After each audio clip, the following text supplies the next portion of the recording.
আসসালামু আলাইকুম রহমতুল্লাহ। আপনি কি ঘন ঘন প্রস্রাব করছেন? পা বা চোখের নিচে ফোলা দেখছেন? সব সময় ক্লান্ত লাগছে? হয়তো এগুলো কিডনি সমস্যার প্রাথমিক লক্ষণ। আজ আমরা জানব কিডনি সমস্যা হলে শরীরে কি কি লক্ষণ দেখা যায় এবং কখন দ্রুত চিকিৎসকের কাছে যাওয়া জরুরি। প্রশ্ন হলো, কিডনি কি কাজ করে? আমাদের শরীরে দুটি কিডনি আছে। এগুলো রক্ত পরিষ্কার করে, অতিরিক্ত পানি ও বর্জ্য পদার্থ শরীর থেকে বের করে দেয় এবং শরীরের লবণ ও মিনারেলের ভারসাম্য ঠিক রাখে। কিডনি সঠিকভাবে কাজ না করলে শরীরে বিষাক্ত পদার্থ জমতে শুরু করে। কিডনি সমস্যার সাধারণ লক্ষণ: ১.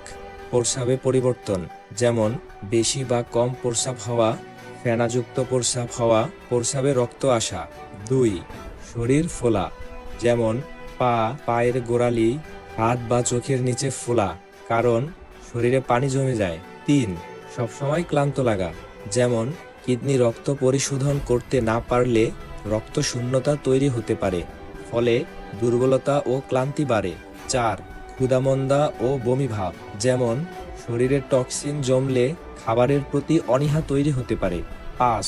চুলকানি ও ত্বকের সমস্যা, যেমন রক্তে বর্জ্য জমে গেলে ত্বক শুষ্ক ও চুলকানি যুক্ত হতে পারে। কারা বেশি ঝুঁকিতে?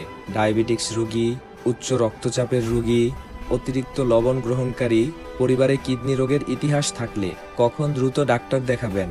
প্রস্রাবে রক্ত দেখলে, তীব্র কোমর ব্যথা হলে, শ্বাসকষ্ট হলে, হঠাৎ শরীর ফুলে গেলে। এগুলো অবহেলা করা ঠিক নয়। সচেতনতার টিপস: পর্যাপ্ত পানি পান করুন, অতিরিক্ত লবণ কমান, নিয়মিত রক্তচাপ ও সুগার পরীক্ষা করুন, বছরে অন্তত একবার কিডনি ফাংশন টেস্ট করুন। মনে রাখবেন, প্রাথমিক পর্যায়ে ধরা পড়লে কিডনি রোগ নিয়ন্ত্রণ করা সম্ভব। ভিডিওটি উপকারী মনে হলে লাইক ও শেয়ার করুন। এ ধরনের স্বাস্থ্য সচেতনতার ভিডিও পেতে চ্যানেলটি সাবস্ক্রাইব করুন। সুস্থ ও সচেতন থাকুন। ধন্যবাদ।